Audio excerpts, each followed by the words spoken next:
한약재 중에서도 각성제 역할을 하는 약재가 있는데 대표적인 약물이 마왕이에요. 마왕은 살 빼는 데도 많이 쓰고, 보통은 마왕의 주 치료 목표는 천식 기침을 치료하는데 주로 쓰고요.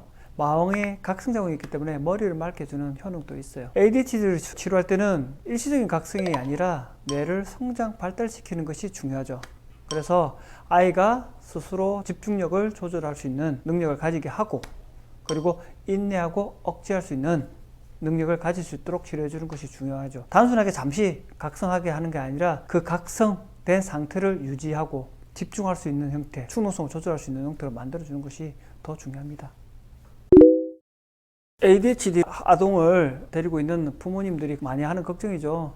약막에서는 ADHD를 치료하기 위해서 콘서타나와 같은 메틸페니데트류나 아토모세틴 같은 약물을 사용합니다. 하지만 의사들은 한의원에서 어떤 약을 쓰는지 잘 모르세요.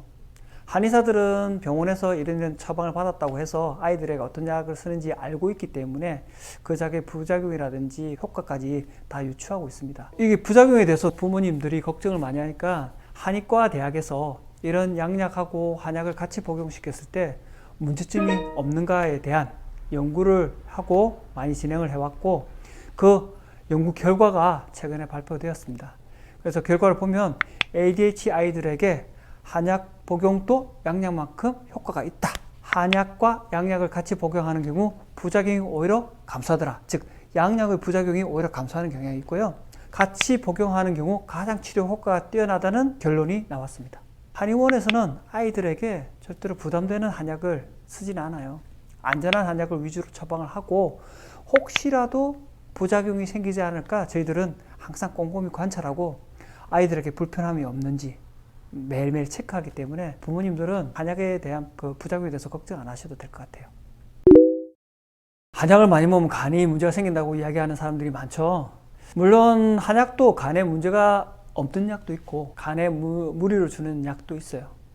마왕이라든지 대왕과 같은 약은 그런 대표적인 약인데, 하지만 정확한 진단을 통해서 처방을 내렸을 때 몸이 건강해지는 경우는 간에 문제가 전혀 없습니다. 또한 ADHD를 치료하기 위해서 아이들에게 쓰는 한약재는 간에 안전한 약재가 대부분이며, 만약에 강한 약재를 써야 하는 경우에는 반드시 부모님께 알려드리고 문제가 있으면 이야기하게 하고, 저희들도 꼼꼼히 아이들의 몸을 변화를 살피고 치료하기 때문에 문제가 생기는 것을 예방하기 위해서 노력하기 때문에 별 문제가 없는 경우가 많아요. 일반적으로 한약을 먹고 병의 증상이 좋아지고 몸이 건강해진다면 간에는 아무 문제가 없는 경우가 많으니 안심하고 드셔도 됩니다.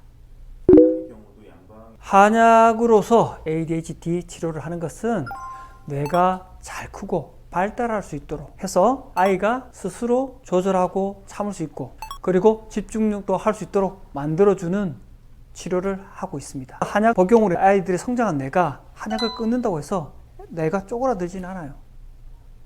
그래서 보통 일반적으로 양약과 달리 한약은 치료를 종료한다고 해서 갑자기 다시 애들이 산만해지고 집중력을 떨어지는 경우가 없으니 성장한 뇌가 갑자기 퇴보할 수는 없는 거죠. 그래서 그런 걱정은 안 하셔도 됩니다.